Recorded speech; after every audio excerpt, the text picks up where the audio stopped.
नहीं, luminous intensity. Okay, उसके बाद में डिराइव्ड क्वांटिटीज। क्या होता है डिराइव्ड क्वांटिटीज? मतलब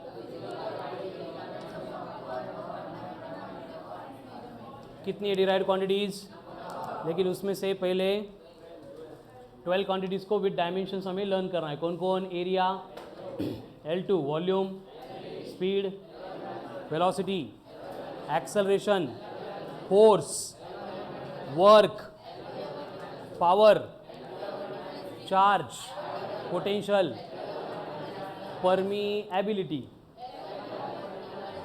परमिटिविटी।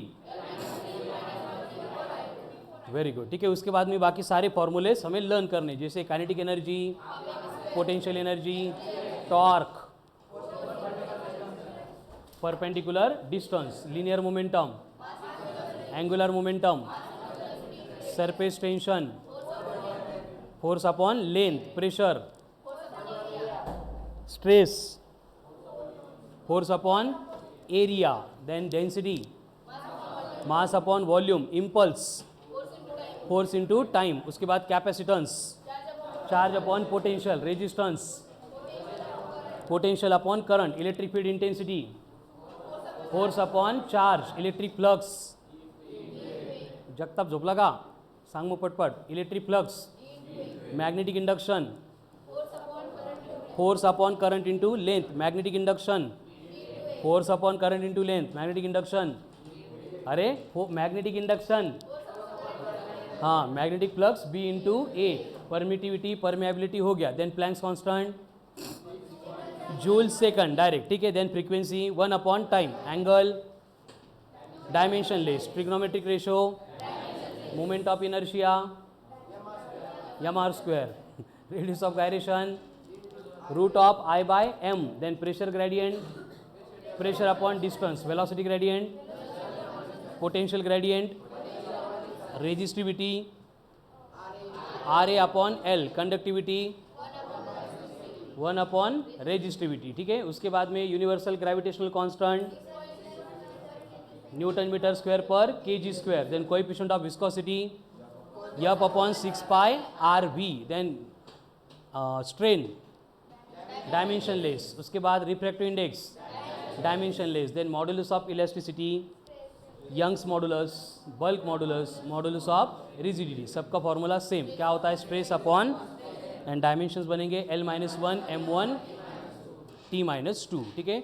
उसके बाद में electric dipole movement, charge into length, magnetic dipole movement, current into area, magnetic pole strength, dipole movement upon length. And उसके बाद में heat energy, force constant, spring constant, then latent heat, अरे latent heat, heat energy upon mass, then specific heat capacity, then gas constant, joule per kelvin per mole, Boltzmann constant, joule per kelvin, Stefan's constant, watt per metre square, kelvin raise to 4, and Wien's constant, metre into kelvin. And last में relative density and specific gravity. And 51 number का कल एक add किया था, that is self induction. Self induction क्या होता है? Self induction, potential into time upon current, ठीक है. इतने सारे फॉर्मूलेज लर्न हो गए. उसके बाद में हमने डिस्कशन शुरू किया था अबाउट एरर. तो एरर के लिए कंडीशन क्या होती है? अगर परसेंटेज एरर डायरेक्ट दिया है एंड दो क्वांटिटीज में मल्टीप्लीकेशन है तो एरर की एडिशन, अगर डिवीजन दिया है तो एरर की पावर अदर देन 1 है तो मल्टीप्लाई करके एरर की एडिशन होती है, ठीक है. फिर कल हमने न्यू पॉइंट डिस्कस किया था जिसमें अगर वैल्यू परसेंटेज एरर के फॉर्म में नहीं दी जाती है, प्लस और माइनस दिया जाता है, तो क्या करना है? पहले डेल्टा की value upon measured value into 100 and फिर परसेंटेज एरर आ गया. बाकी रूल्स क्या रहेंगे? सेम रहेंगे, ठीक है. तो आज जो है हम आगे का पार्ट शुरू करने वाले एरर का, जिसमें कंडीशन क्या होती है कि जितने भी मेजरिंग डिवाइसेस होते हैं, जैसे मीटर की स्केल है या फिर वर्नियर कैलिपर है, उसके सिमिलर माइक्रोमीटर स्क्रू गेज आएगा. तो जैसे हम कोई चीज़ एररलेस, मतलब एरर के बिना मैन्युफैक्चर नहीं कर सकते, इसी तरह से कोई भी मेजरमेंट ऐसी नहीं होगी जिसमें एरर नहीं आ रहा है.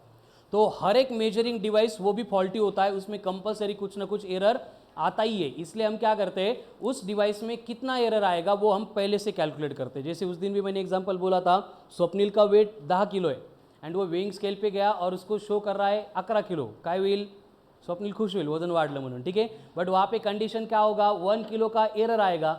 लेकिन अगर ये 1 किलो का एरर पहले से मालूम है एंड उसके बाद में विवेक आया और विवेक का जो वेट है 16 kg, विवेक ने मेजर किया, तो स्वप्निल क्या बोलेगा उसको, दाखवते 16 बट तुझे 16 नहीं है, कितनी है, 15 है। मतलब वहाँ पे जो एरर आने वाला है वो अगर हमें पहले से मालूम है तो हम क्या कर सकते हैं, जो रीडिंग आ रही थी, मेजरमेंट आ रही थी, उसमें करेक्शन कर सकते हैं, ठीक है।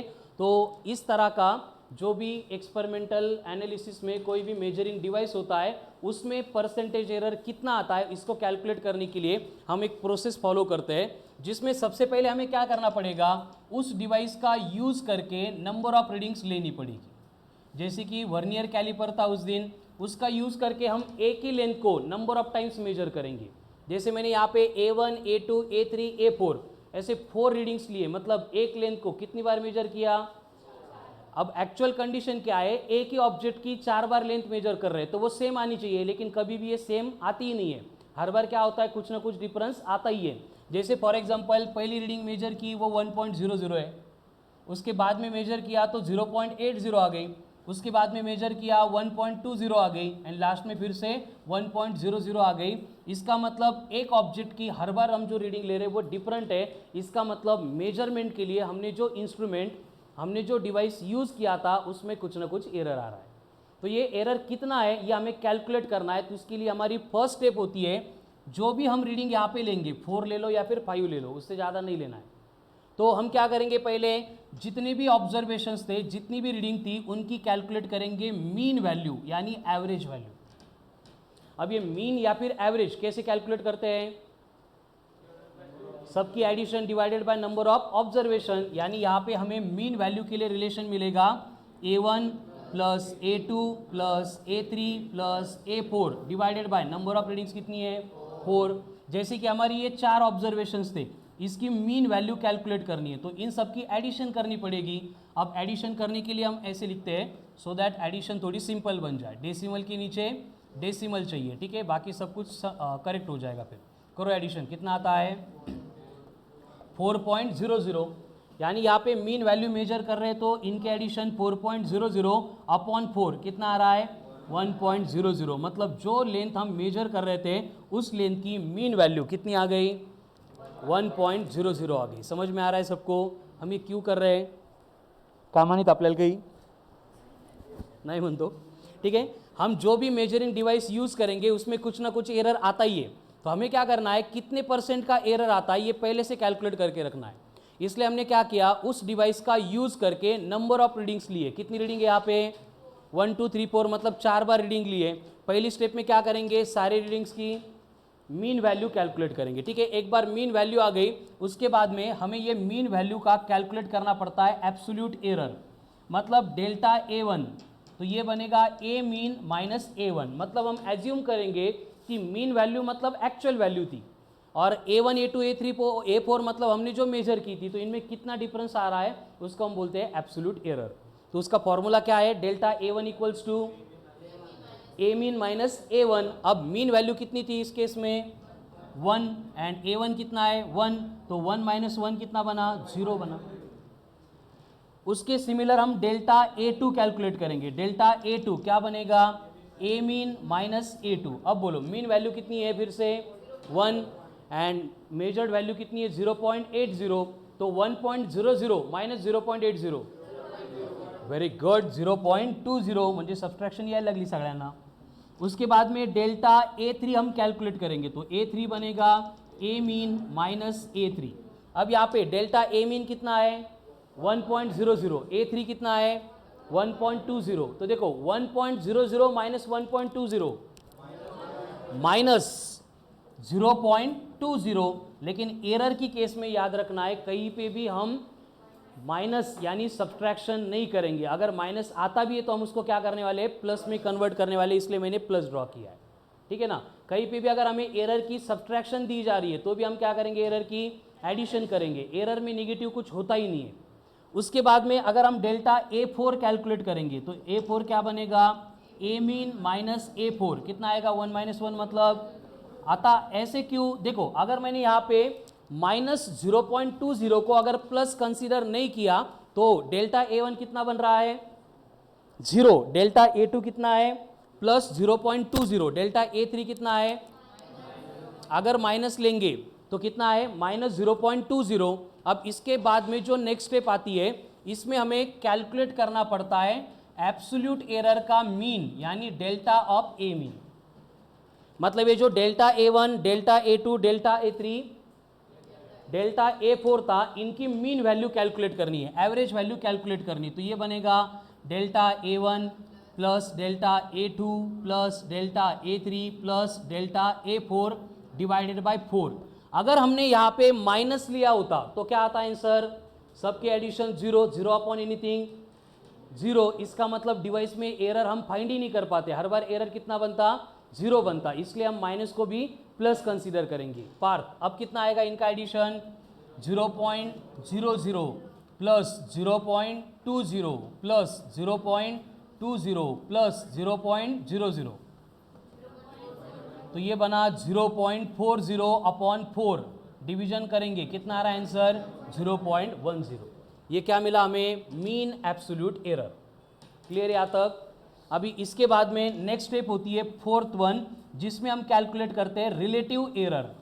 और ये रिलेटिव एरर अगर हमें कैलकुलेट करना है उसके लिए फॉर्मूला होता है delta of A mean upon A mean, and इसमें अगर वैल्यू पुट करेंगे तो कितना आ रहा है 0.10 अपॉन 1.00, कितना आ रहा है again 0.1 upon 1 0.1। And last step में हमें कैलकुलेट करना पड़ता है percentage error, and percentage error में हम सिर्फ ये जो रिलेटिव एरर था इसको 100 से मल्टीप्लाई करते हैं, रिलेटिव एरर इंटू 100।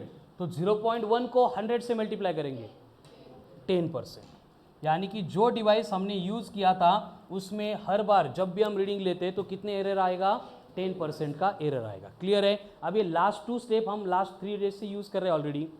मतलब मेजर्ड मास हमें दिया जाता था mass equals to 10 ± 0.4। Percentage error calculate करने के लिए हम क्या करते थे, डेल्टा की value upon actual value into 100 करते थे।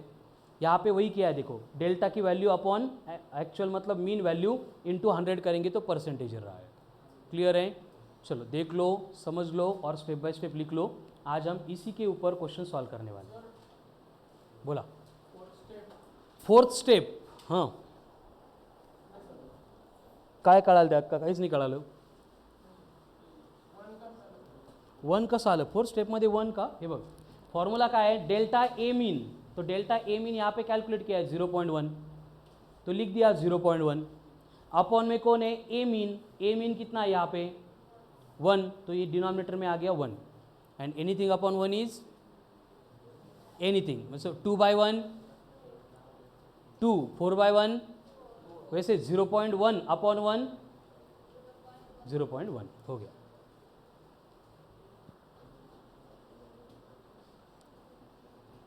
व्यवस्थित समझाऊन गया। पहले क्या करेंगे, जितने भी ऑब्जर्वेशंस दिए जाएंगे उसकी डायरेक्ट एडिशन, उसके बाद में एब्सोल्यूट एरर कैलकुलेट करेंगे। कैसे, mean value minus first observation, mean value minus second observation, mean value minus third observation, mean value minus fourth observation, फिर सारे एब्सोल्यूट एरर की addition divided by number of observation, आ गया mean absolute error. फिर 4th and 5, ये 2 step सबसे important है।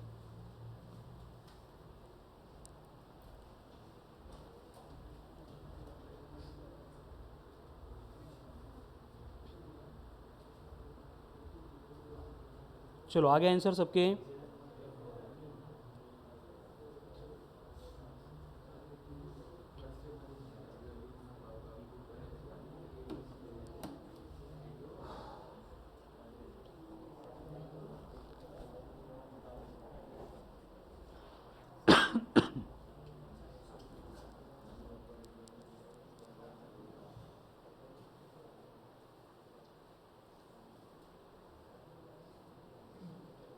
Lightning के बारे में बोला था मैंने, याद आहे, वीज पडतात म्हणून पावसाळ्यामध्ये सांगितलं होतं, आठवतं का, कधी सांगितलं होतं, नहीं तुम्हाला पण नव्हतं सांगितलं। देखो क्या होता है, बड़बड़ नहीं रे, हमारा ये 12th NCERT में टॉपिक है इलेक्ट्रोस्टैटिक्स। तो उसमें हम पढ़ेंगे कि क्या होता है, कोई भी एक बॉडी है और दूसरे बॉडी के साथ अगर हम रब करेंगे तो होता क्या है, 2 मिनट सुनो सब लोग। हर एक बॉडी जो है वो मैटर से बनी है। मैटर में क्या होता है, एटम्स होते हैं। एटम में क्या होता है, सेंटर पे न्यूक्लियस, उसके सराउंडिंग में क्या होता है, इलेक्ट्रॉन होते हैं। वो क्या करते हैं, रिवॉल्यूशन यानी सर्कुलर मोशन परफॉर्म करते हैं। ठीक है, तो इस तरह से हर एक मैटर जो भी हम हमारे सराउंडिंग में देखते हैं, ऑब्जर्व करते हैं, उसमें हर बार प्रोटॉन एंड इलेक्ट्रॉन प्रेजेंट ही होते हैं। कड़ा ना, फिर वो कंडक्टर है, इंसुलेटर है, मतलब यहाँ पे कोई कंडक्टिंग एलिमेंट लेंगे, उसमें भी प्रोटॉन है, इलेक्ट्रॉन है। आप जिस बेंच के ऊपर बैठे हो, ये लाकड़ी फड़ी है ना, उसमें भी कौन है, प्रोटॉन है, इलेक्ट्रॉन है। आपके हाथ में पेन है, उसमें भी कौन है, प्रोटॉन है, इलेक्ट्रॉन है। तुमची बॉडी है, उसमें भी कौन है, प्रोटॉन एंड इलेक्ट्रॉन है। ये पानी पी रहा है, इसमें भी कौन है, प्रोटॉन एंड इलेक्ट्रॉन है। समझ में आ रहा है, इस तरह की हर एक बॉडी की कंडीशन होती है।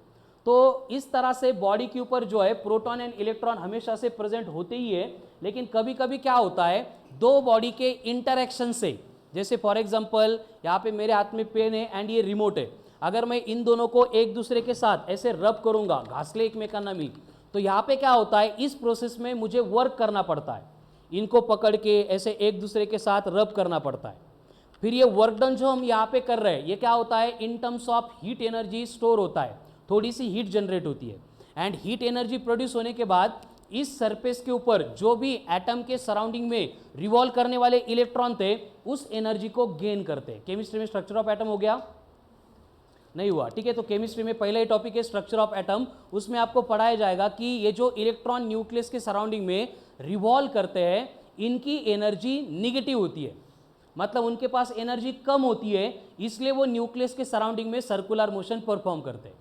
अगर इस इलेक्ट्रॉन को थोड़ी सी एनर्जी हम प्रोवाइड करेंगे तो इलेक्ट्रॉन क्या करेंगे, एटॉमिक स्ट्रक्चर को छोड़ के जंप करके बाहर निकल जाएंगे।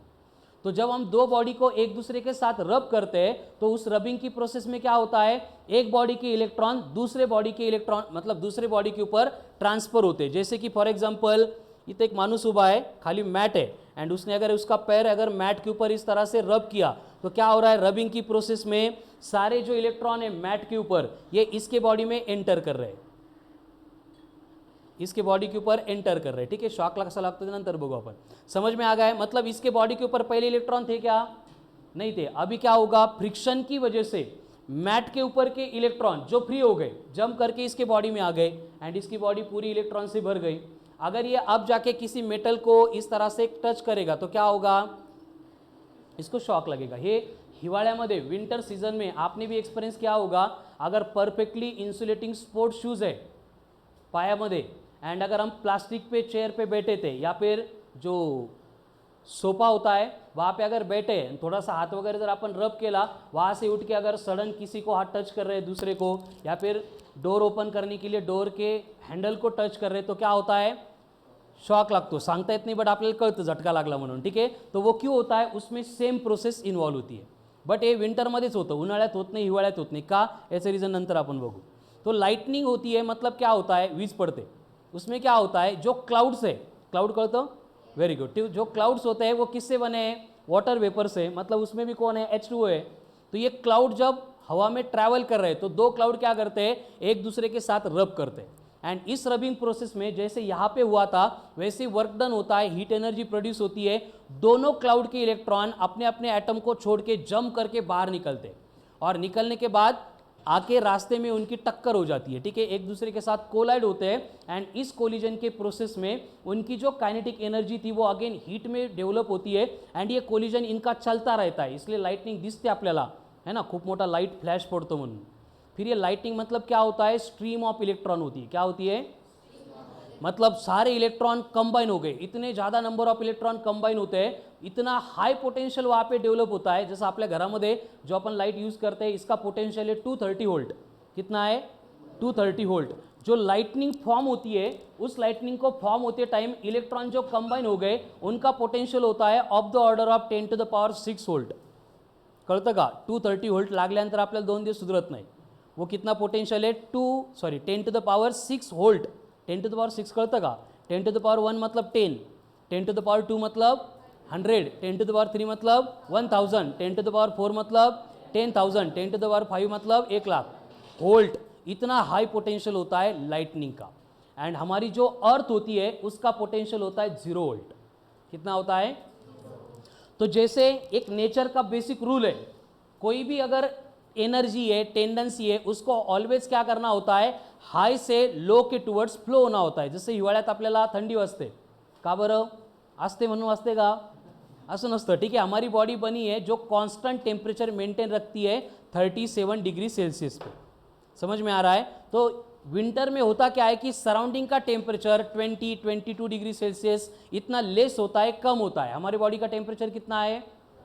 इसलिए हीट जो आहे वो फ्लो होती है from high temperature to low temperature. आपली इच्छा नसताना, आपल्याला न विचारता हमारे बॉडी की जो हीट है वो सराउंडिंग को लॉस होती है एंड हमारे बॉडी का टेम्परेचर 37 से कम होने लगता है. लगेच 20 होत नाही, 1-2 डिग्री से भी कम हो गया तरी पण आपल्याला थंडी येते, थंडी वाजते. कळालं? सेम वे समर में क्या होता है, उल्टा होता है, गर्मी होती है आपल्याला. मतलब हमारी बॉडी का टेम्परेचर 37 है, सराउंडिंग का टेम्परेचर 40, 41, 42 डिग्री बनता है.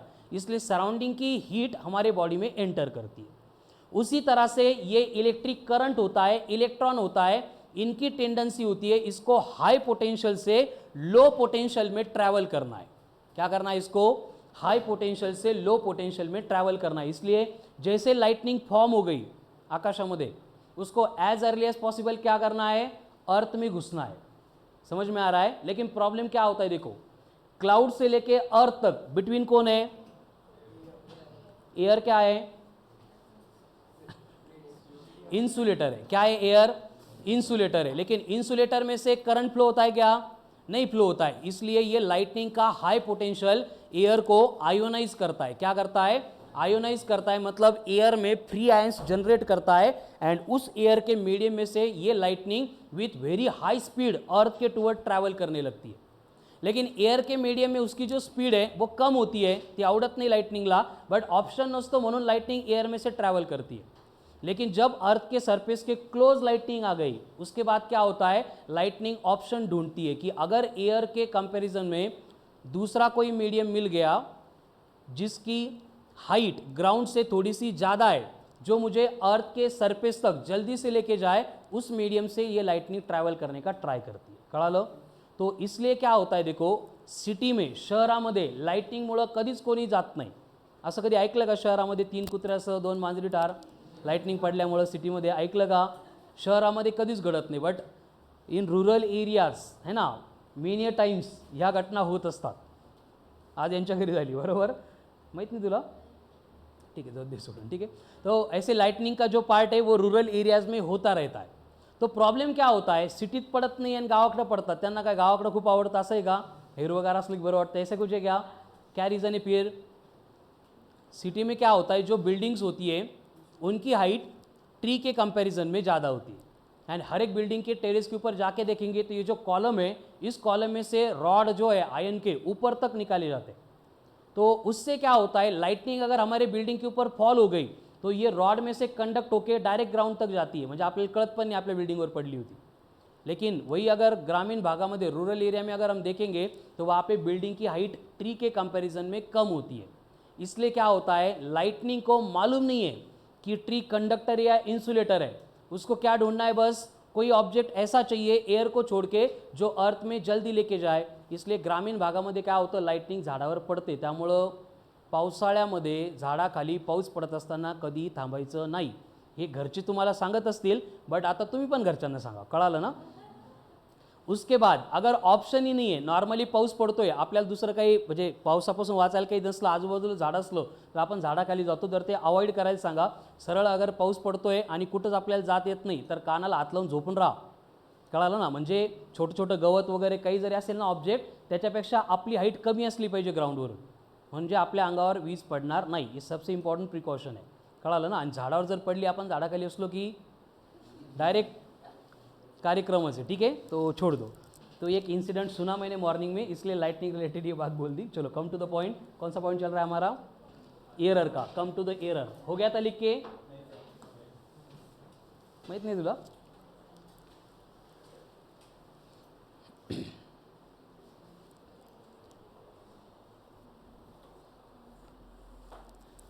हो गया क्लियर?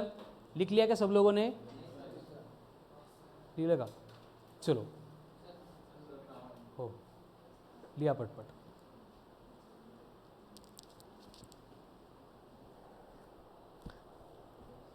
कळालं ना, फिजिक्स मतलब नेचर, नेचर मतलब फिजिक्स क्यों होता है।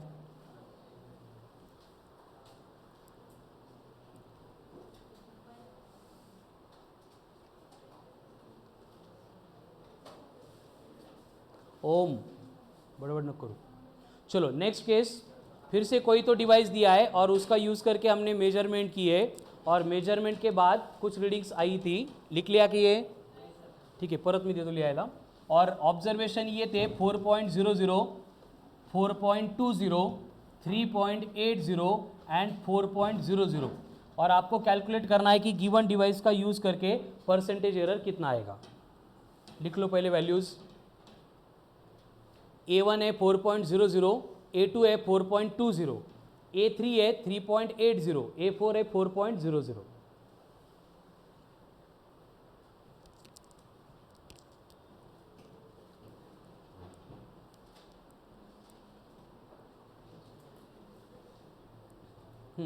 ज्यांचं पेंडिंग आहे पहिले छापून टाका, नंतर क्वेश्चन सॉल्व करा।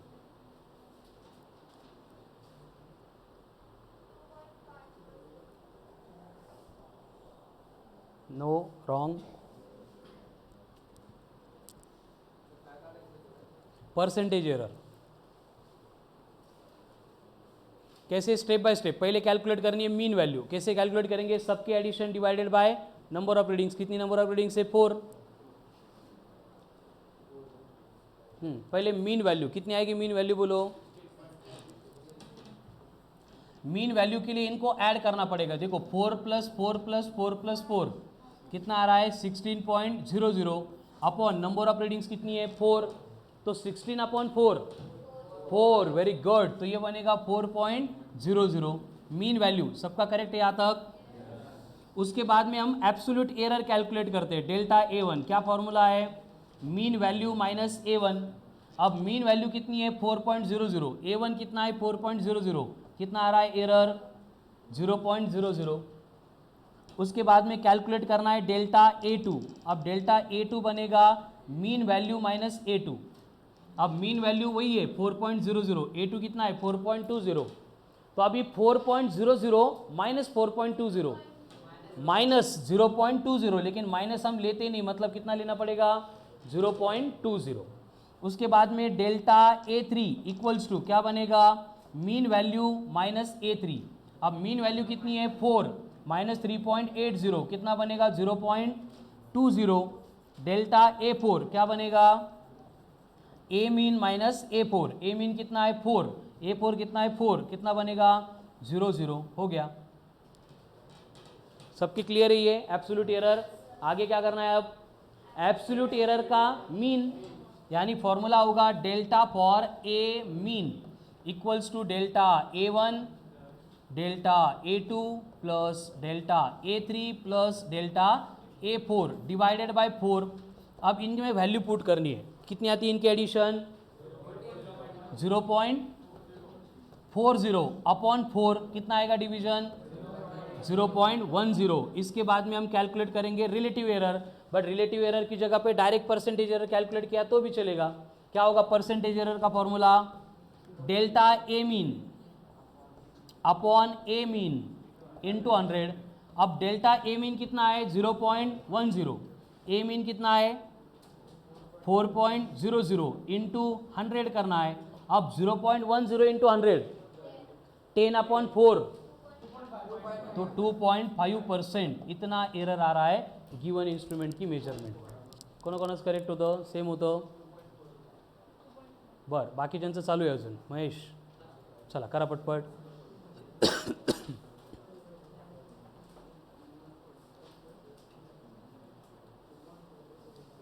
2.4 नहीं 2.5 आलं का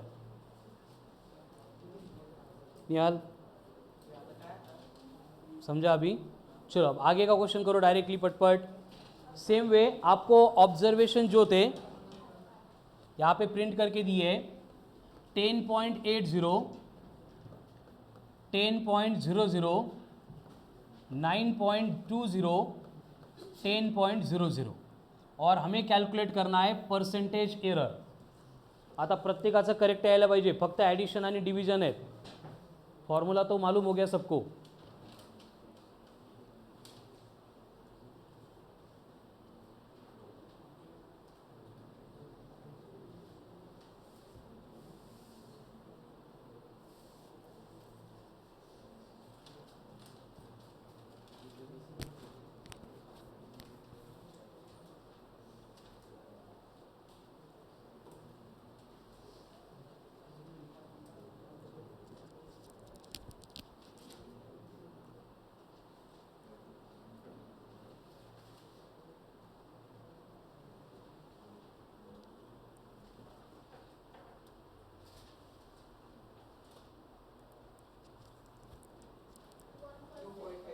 टू 2.5%, 1%.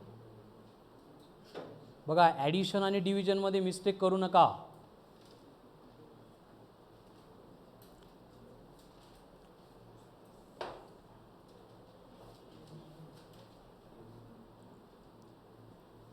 Where is Aniket? येते ना बेटा सर? संकेत पवार,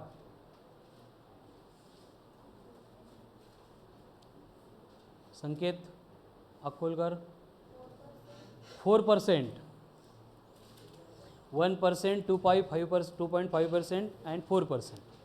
अजून 2.5, 4%. Very good, 4%. चलो बोर्ड पे करते हैं. जिनका चल रहा है 4% वो करो. ज्यांना काहीच नाही कळालं, आलंच नहीं, वो लोग बोर्ड पे देखेंगे. पहले हमें मीन वैल्यू कैलकुलेट करनी है. मीन वैल्यू के लिए क्या करना पड़ता है? सबके addition divided by number of readings. Number of readings कितनी? यहाँ पे 4. अब इनको ऐड करना है, बस एडिशन में मिस्टेक नहीं करनी है. कितनी आती है एडिशन? 10 + 10 + 10 + 10 मतलब 40.00 अपॉन 4. कितना आ गया mean value?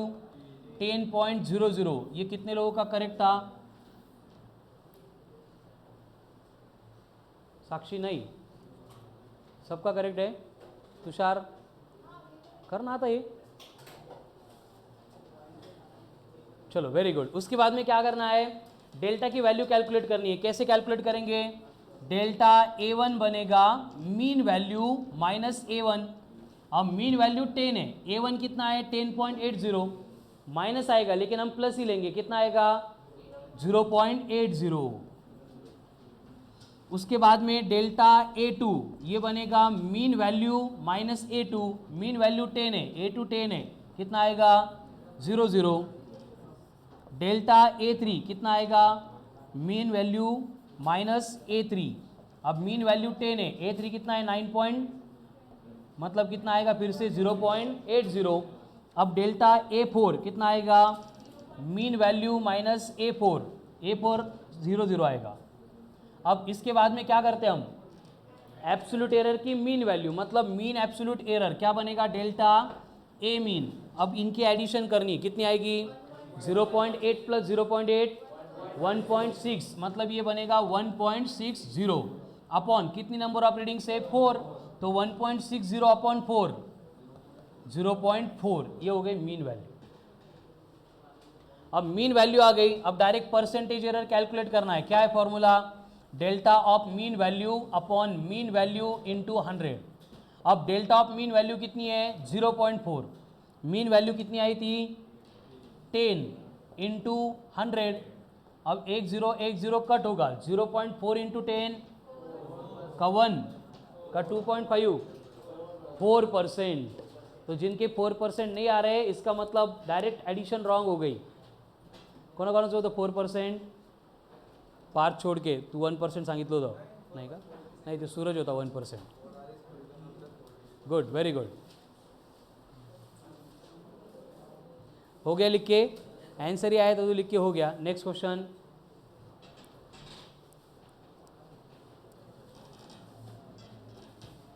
Five point 5.15 5.10 5.20 5.10 and 5.20.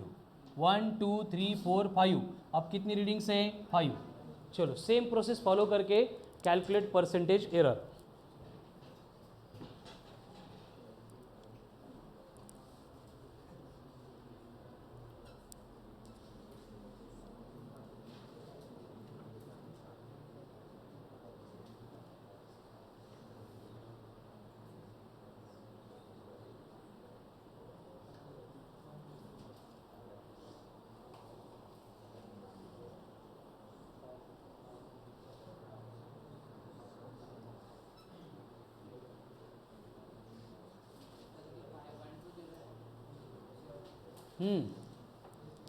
5.20.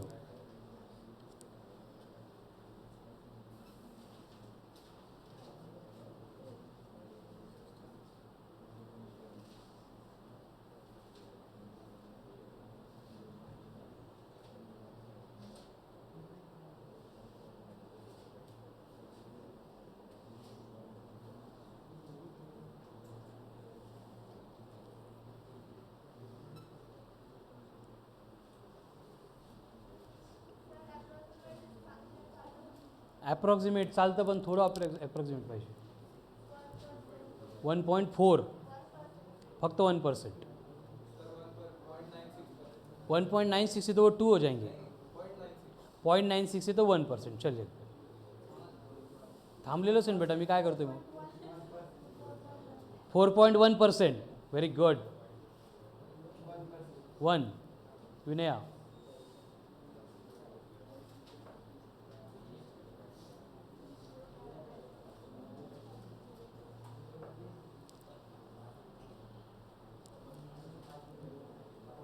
1%.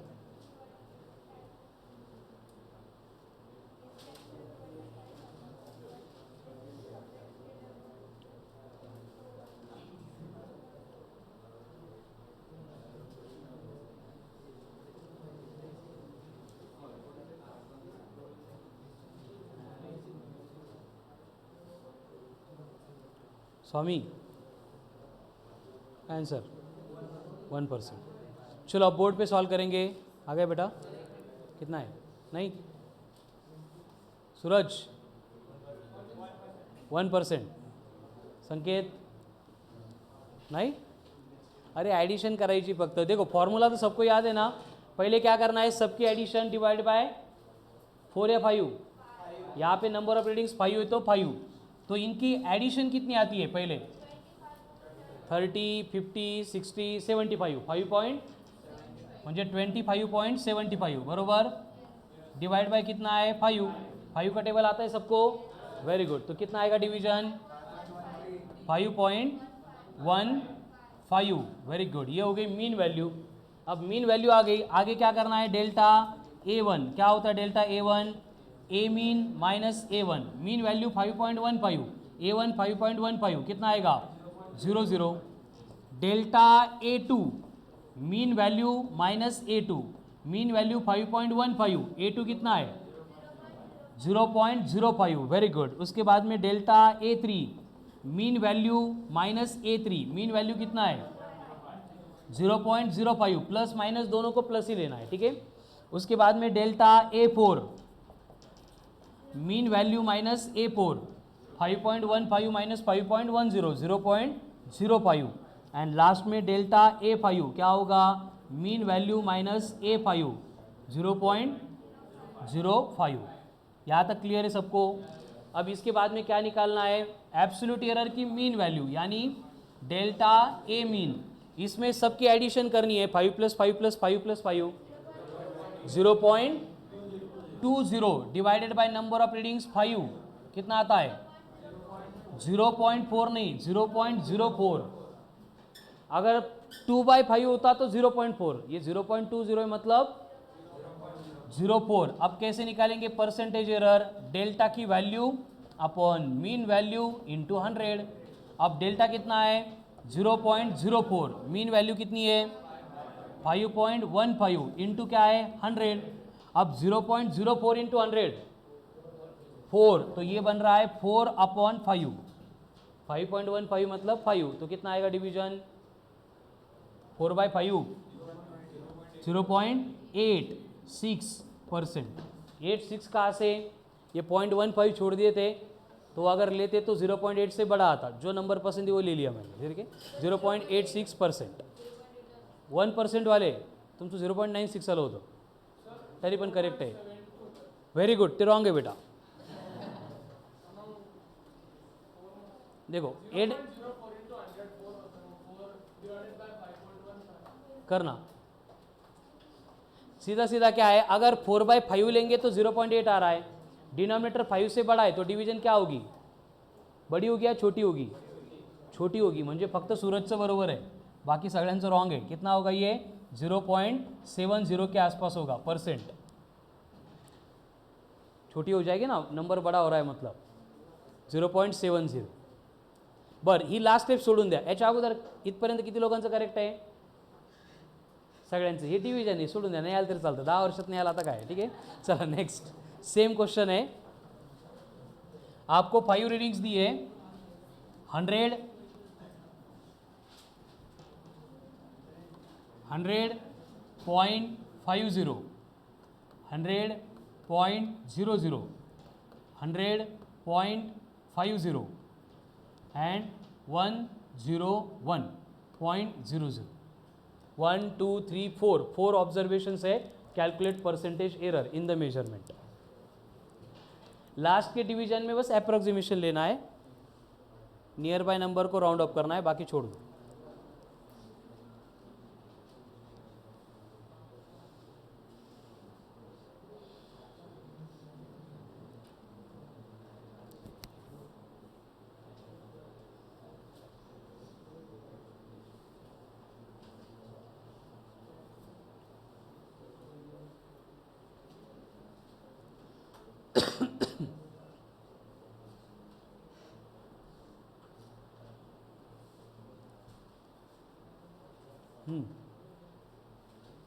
काय सूरज? 2%.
अरे आवाज कशाच येतोय? 0.37%. बाहर है का? 0.37%. चलो, सबसे पहले क्या निकालना पड़ेगा? बर, करो करो.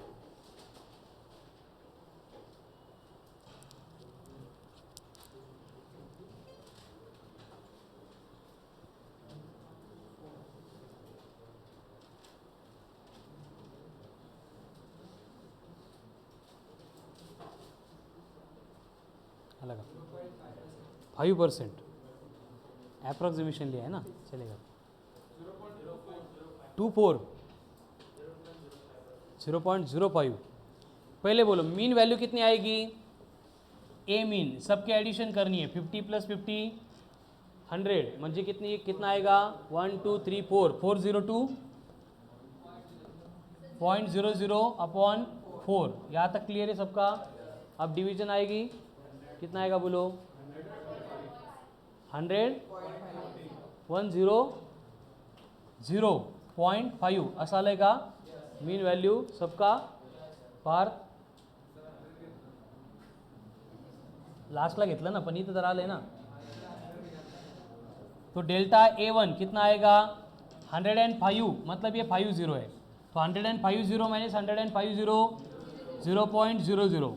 डेल्टा A2 कितना आएगा? 0.50. डेल्टा A3 कितना आएगा? 0.00. डेल्टा A4 कितना है? 0.50. करा सब्ट्रैक्शन. 101 माइनस 100.50. हे असं करायचं.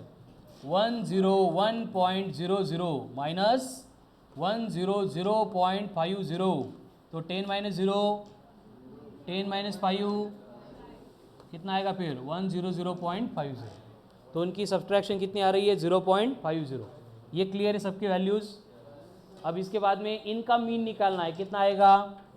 डेल्टा ए मीन 0.50 प्लस 0.50 1.00, ये आ गया डिवाइड बाय 4 कितना आएगा 0.25, यानी परसेंटेज एरर बनेगा delta A mean upon A mean into 100, यानी कि 0.25 अपॉन 100 इंटू 100, 100 कट तो 0.25%, this will be the percentage error.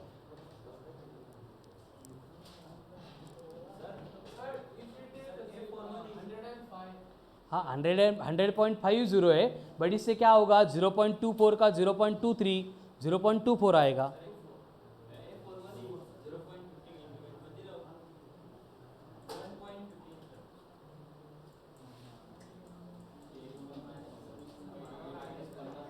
हाँ बा हे बघ ईश्वर 101.00 बरोबर, मायनस क्या करना आहे 100.50 फक्त ईश्वर. हां हे कळालं, हीच करायची सबट्रैक्शन.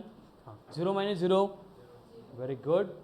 0 में से 5 नहीं जाते, क्या करना पड़ेगा 1 कैरी लेना पड़ेगा. फिर ये कितने बनते हैं 10 माइनस 5, ईश्वर सांगेल फक्त 10 माइनस 5, मग असे 5 लिहून टाकले आपण. डेसिमल मायनस डेसिमल छोटा डेसिमल. बट आता इकडं घेतलेलं परत द्यावं लागतं ना, का तसंच ठेवून द्यायचा. मग हा 1 यहाँ पे जाएगा, 1 माइनस 1 0. तुम्हाला उलटं शिकवलेलं असतं ना, याच्यातून 1 मायनस करायचं. मग इकडं बी घ्यायचं आणि तिकडं बी घ्यायचं, उलटं तसं नाही, घेतलेलं द्यायचा. ठीक आहे, तो ये बनेगा 100.50. ईश्वर बरोबर आहे आता. नहीं ते ईश्वरला विचारत होतो मी, बरोबर आहे का आता. चलो कितना आ गया फिर अप्रॉक्सीमेटली 0.25%. क्लियर है. कितने लोगों के आंसर 0.20 से 0.30 इनके इन बिटवीन थे, म्हणजे 20 पासून 30 पर्यंत 0.20, दोनच 0.25 2.5. एवढ्यालांचं चुकले आन्सर.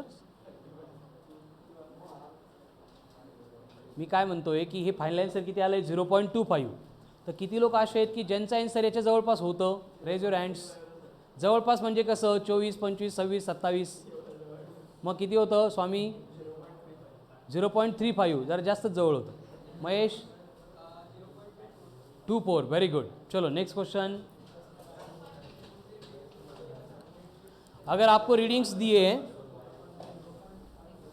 8.50 8.00, मला भेटायला आलं का बेटा 8.00 7.50 8.00 and 8.50. Calculate percentage error.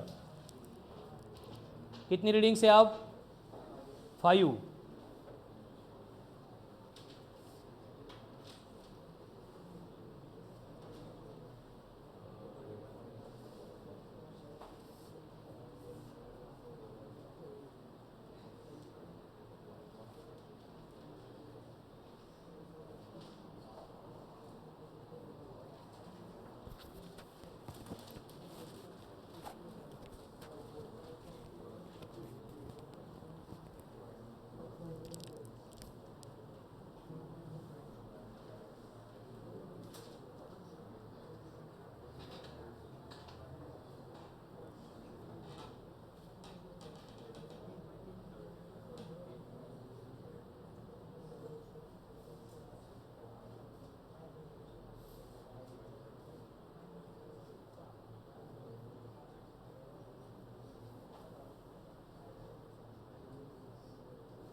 आलं सर काय आलं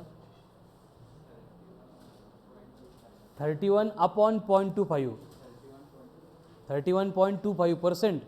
नहीं नहीं 3 पॉइंट असेल बघ एकदा 3 पॉइंट होगा.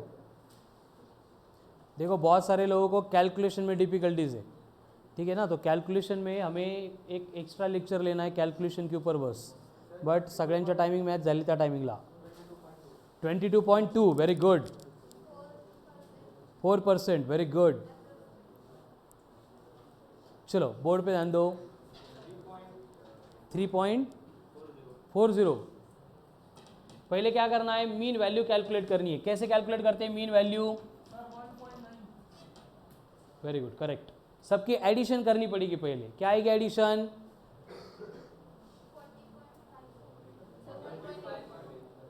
8 + 8 16 + 8 24 + 8 40.50 divide by number of readings कितनी है 5.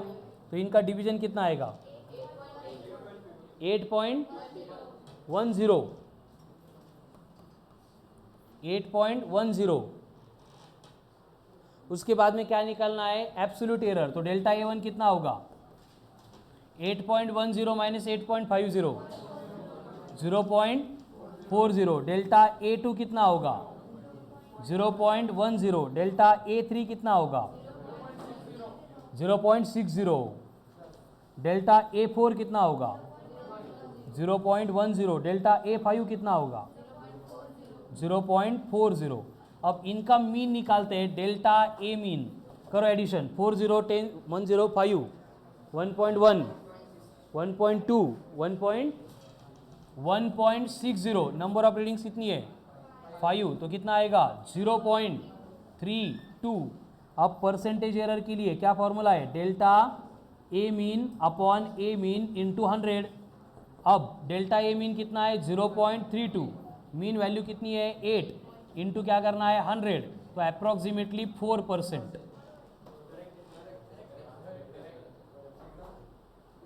एकदम व्हेरी गुड. अरे 32 22 वाले काय झालं पार्थ 22 कितने लोगों का करेक्ट था अराउंड 4%. बाकीच्यांचं काय प्रॉब्लेम आहे येत आहे अजून का नाही आलं काय मिस्टेक झाली चेक करा. मिस्टेक 3.6 चालतं करेक्ट आहे 3.7. चलो अब थोड़ा सिंपल लेता हूँ कुछ लोगों के आंसर नहीं आ रहे. राइट डाउन ऑब्जर्वेशन लिख लो 0.80 1.00 1.20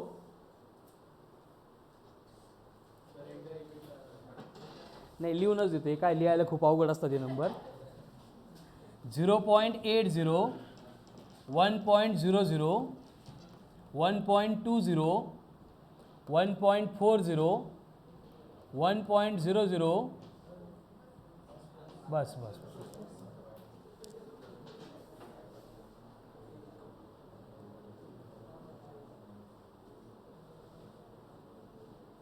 श्लोक कर सॉल्व. नहीं रेकॉर्ड देतो तब कर.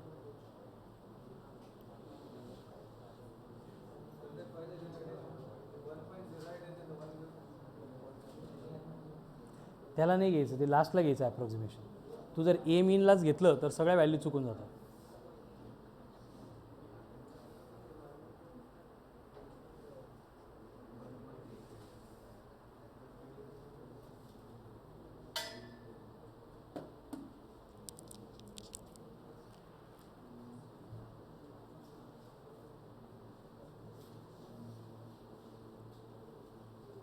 गायत्री समजते का आज येते का?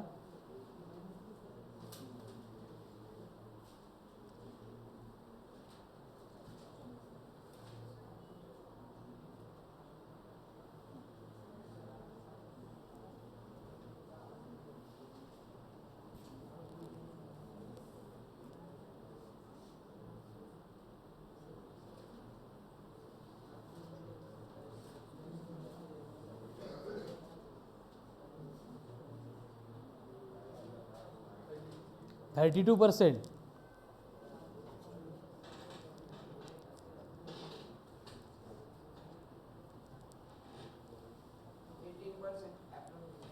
एटीन 18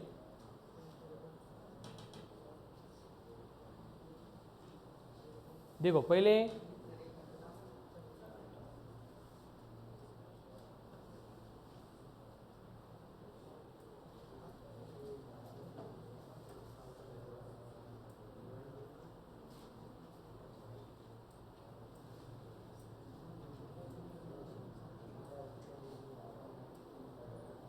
किती आलं नाही 17 पॉईंट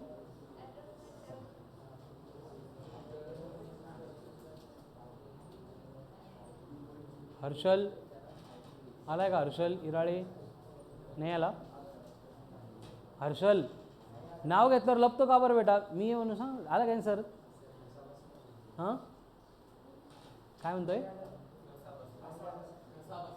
अरे बोलू नको काही पण असं रिस्पॉन्स देते मी म्हणून आणखीन लपून बसतो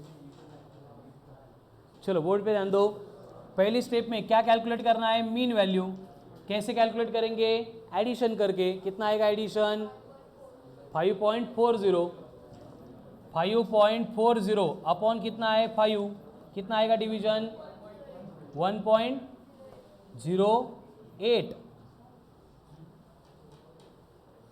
1.8 घेतलं काय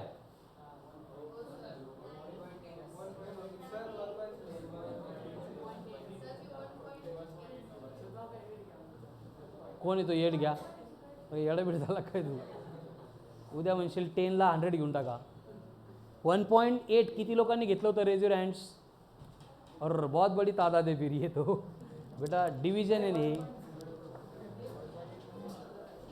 काय होतं एक नंबरला डिवाइड करून याच्यामधला काहीच कॅरी नाही राहिला आणि नंतरच्या आपण जर 2 नंबर कंबाईन घेत असलो तर पहिले 0 घ्यावा लागतो कळालं यासाठीच मी सांगितले की आपल्याला एक स्पेशल लेक्चर घ्यायचे आहेत त्यामध्ये फक्त ॲडिशन सबट्रॅक्शन मल्टिप्लिकेशन डिव्हिजन्स आपल्याला करायचे कारण एवढं सगळं प्रॅक्टिस केलं आणि इथं 1.80 घेतलं कल्याण झालं तुमचं मग चला आता 1.08 लेके फिर से सॉल्व करू गायत्री तू पण 1.80 1.10 घेतलं का तू काय आन्सर सांगतोय बरं ठीक आहे इथं नाही घ्यायचं ॲप्रॉक्सिमेशन लास्टला घ्यायचं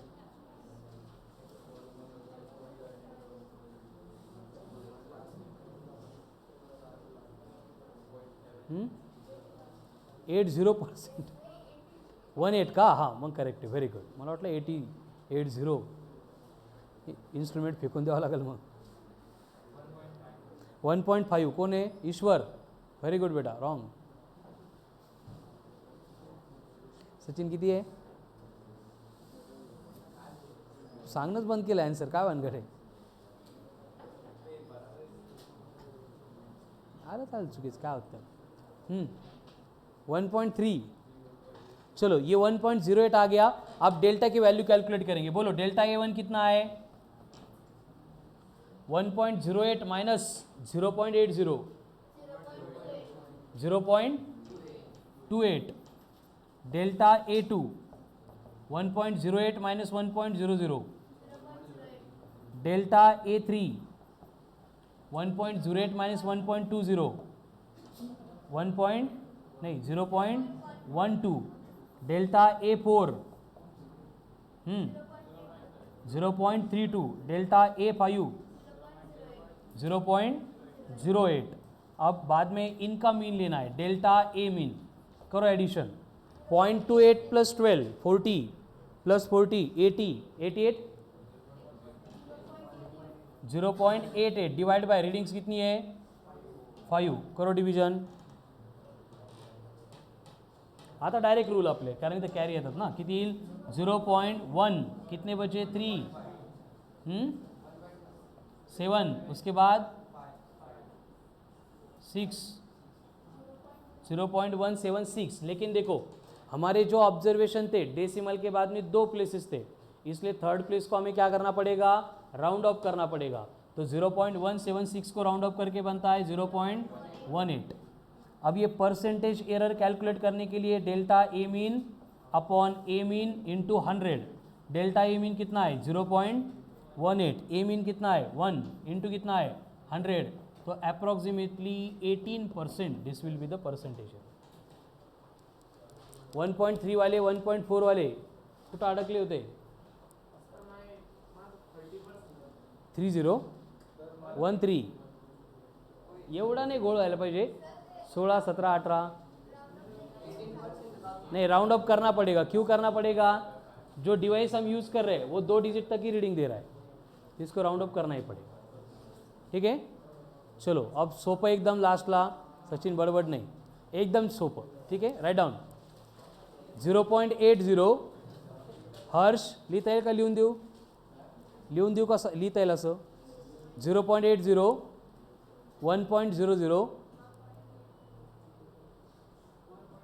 खूप सोपं आहे आता. 0.80, 1.00, 1.00, 0.80, 1.00. आता हे कोणाचंच चुकायला नको, एकदम सिंपल आहे. ॲडिशन केली बी, डिव्हिजन केली बी.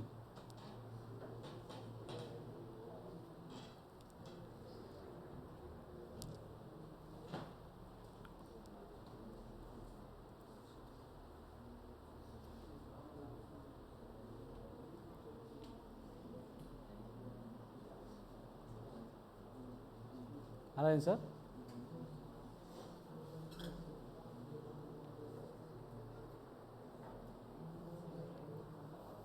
तुषार आलं पाहिजे आता, हे आन्सर आलं पाहिजे.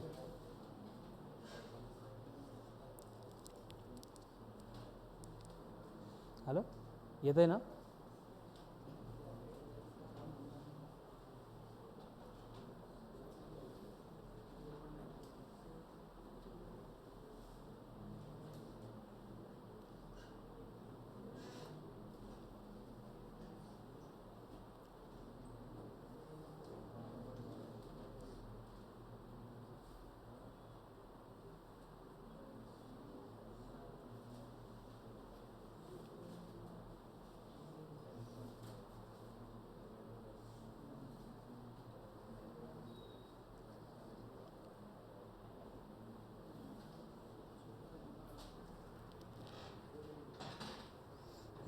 चलो बोर्ड पे ध्यान दो.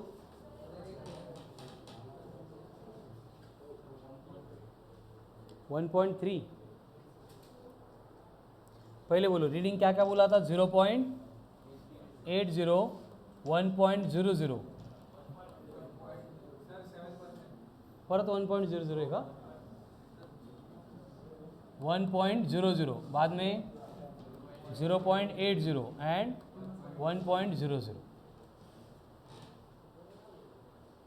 अलग आंसर 7%. पहले मीन वैल्यू बोलो कितनी है? सबकी एडिशन करनी पड़ेगी. कितना होगा? 1 + 1 + 1 + 1, 4.60. 4.60 अपॉन 5, 0.92. उसके बाद में डेल्टा A1. पहले डेल्टा ये मीन वैल्यू कितने लोगों की गलत हो गई? अरे हे कसं बरं आता? स्वामी चुकलं तुझं पण. संकेत मीन वैल्यू चुकली. चला डेल्टा A1 कितना होगा? 0.92 माइनस 0.80, 0.12. डेल्टा A2 कितना होगा? 0.8 नहीं 0.8. डेल्टा A3 कितना होगा? परत 0.08. डेल्टा A4 कितना होगा? 0.12. ये RAR वाले क्या 0.8 घेतलं काय? Delta A5 0.08. अब इनकी मीन वैल्यू लेनी है, मतलब डेल्टा ए मीन. 12 + 8 20, 12 + 8 20, 20 20 40, 40 + 8 48. तो 0.48 अपॉन 5 कितना आएगा? 0.096. लेकिन 2 डिजिट तक था, राउंड ऑफ करके 0.10. अब डिवीजन करेंगे delta A mean upon A mean, into करेंगे 100. तो डेल्टा ए मीन कितना है? 0.10. मीन वैल्यू कितनी है? 0.92 इंटू 100 है. अब 0.1 इंटू 100 10. 10 अपॉन 0.9 है, मतलब कितना बनेगा? सॉरी 10 अपॉन 0.9 है. इसको हम 100 अपॉन 9 ऐसे भी लिख सकते हैं. 100/9 येतं का? करा बरं किती येतं? 11.11, मतलब 11.11 रिपीटेशन होगा %. ॲडिशन डिव्हिजन किती महत्त्वाचं आहे कळालं ना? 0.8 को 0.08 आणि 0.08 को 0.8 घेतलं, आले आन्सर. मग हे 0.1 आहे. नहीं नहीं हे 0.1 करेक्ट है. तो ये 0.1 अपॉन 0.92 इंटू 100 है. 0.1 इंटू 100 10 अपॉन 0.9 कर रहे हैं. तो डेसिमल हटाने के लिए 10/10 से मल्टीप्लाई किया. 100/9 100/9 9 1 9 आ गया आता है. ठीक आहे. कितना आएगा फिर 11.11%. म्हणजे ओव्हरऑल सोपं एक्झाम्पल देऊन पण सगळ्यांचं चुकलं. ठीक आहे. आता अजून सोपं. हे जर चुकलं तर आज दिवसभर हेच करत बसू आपण. बाकीचे लेक्चर नाही करायचे. नाही सगळं कॅन्सल आता. अजिबात नाही. बॉटलमध्ये काही येणार काय. ठीक आहे. Write down. आपको रीडिंग दी आहे 0.80. अरे पाणी प्यायचं आहे त्याला, मग बॉटलमध्ये आणू का असं म्हटला तो. 1.00 0.80 1.00 1 2 3 4. चला, हे आन्सर जर रॉंग आलं तर दिवसभर बाकी सगळे लेक्चर कॅन्सल, जेवण कॅन्सल. फक्त आपण क्वेश्चन सोडवणार आज.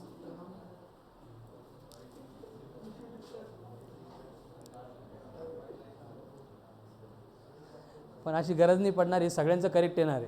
फक्त ॲडिशन व्यवस्थित करा. एक मिनट हां. ये लास्ट में जो है 1.20 है. बरं राहू द्या. हां 1.00. भूकंप आल्यासारखं करता.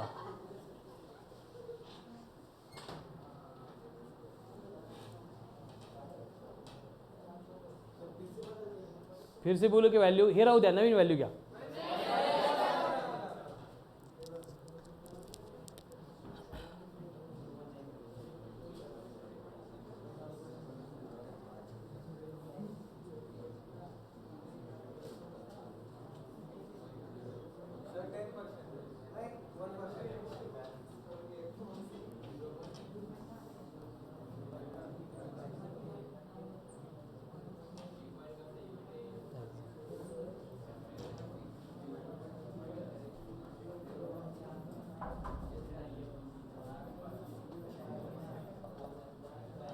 Zero, 1 0, 2 0, 3 0, 4 0.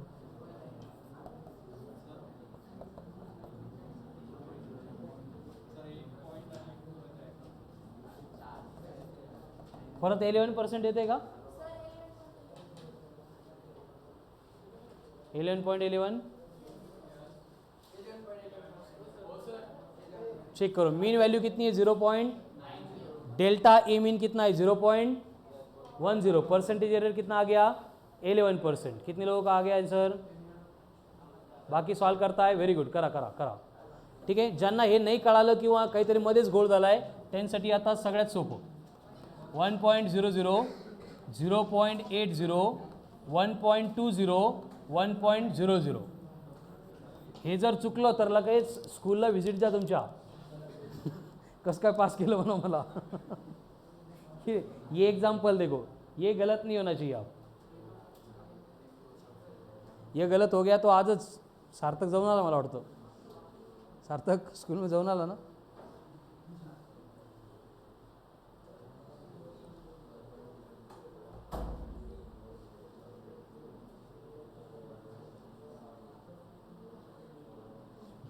ये करेक्ट आया था. ये भी वेरी गुड.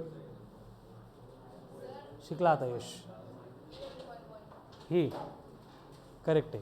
उसके बाद और एक दिया वो सॉल्व करो. 4%. Very good. हे सगळ्यांचं आलं पाहिजे. मी सांगितलं ना, हे ज्यांचं येणार नाही.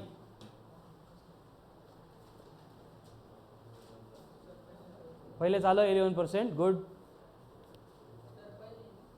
11. आता हे नवीन 10%. करेक्ट है. यश ये परत सोडो. 10% आ गया. देखो कैसे मीन वैल्यू कितनी आएगी एडिशन करके. 1 + 1 2. 0.80 ऐड होके 2 2 + 2 4.00 अपॉन 4 कितना आ गया? 1.00. तो delta A1 1 - 1 0. Delta A2 1 - 0.8 0.20. Delta A3 1 - 1.20 0.20. Delta A4 0.00. Clear. अब इसकी एडिशन कितनी आएगी डेल्टा ए मीन के लिए? 0.40 अपॉन 4. डिवीजन करेंगे 0.10. यानी परसेंटेज एरर के लिए delta A mean upon A mean into 100, यानी 0.10 डिवाइड बाय मीन वैल्यू कितनी है 1 इंटू 100, 1 नहीं 10% हो गया. ठीक आहे. कितने लोगों का सेम आहे अभी आन्सर. अजूनही काही लोकांचं नाही आलं. असं कोण कोण आहे ते इथंच थांबा, अदर्स कॅन गो. ठीक आहे. आणि बाकी सगळे लक्षात घ्या. थर्सडे, फ्राइडे एंड वेंसडे 3 दिवसात जितनी भी हमने एरर रिलेटेड क्वेश्चन सॉल्व किए फिर से सॉल्व करो, क्योंकि कल जो है तीनों दिन में जो हमने डिस्कस किया था उसके ऊपर वर्कशीट हम सॉल्व करने वाले हैं. ठीक है. उद्या तो कल आते टाइम ये 3 दिन के क्वेश्चन सॉल्व करके आओ. Remaining part as per remaining lecture schedule.